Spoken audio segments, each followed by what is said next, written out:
So guys, gusto lang ako mag-share funny thing na hitabo sa ako ang dreams kagabi. So, nag-scroll ko og Facebook before ko matulog, and then nag-YouTube sad ko, which is akong gitanaw is tong ano nila Run BTS, and then katong sa White House nila na interview.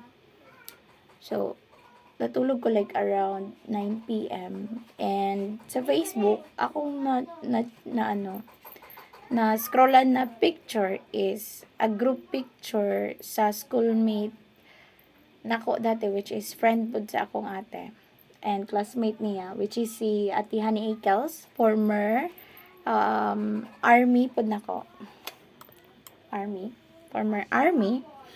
So, this is the funny thing na hitabo sa kondam ko. Nakamata ko alas 3:17 a.m. Iyang grupo, katong naa sa picture na nakita nako, and then sila, ang BTS is nasa Pikas, both Pikas ug Pikas sa Pangpang. And then, ano na siya, Pangpang sa Sapa.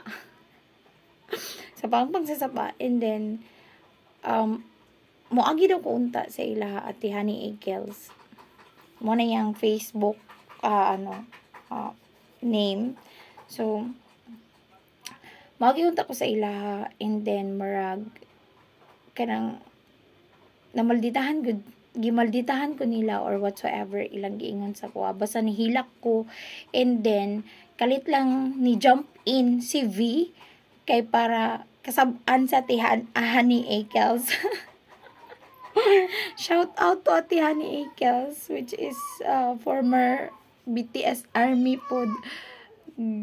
Gikasabaan daw kang VT kay sobra ni mo kamaldita, and then naghilak lang ko, nagi-comfort ko ni Suga and ni Jean. Pagkataod-taod kay nakamata na ko, guys. Tama lang dyan, nakamata ko kay mura na ko gaga. Pati sa damgo na ko naabot ang BTS.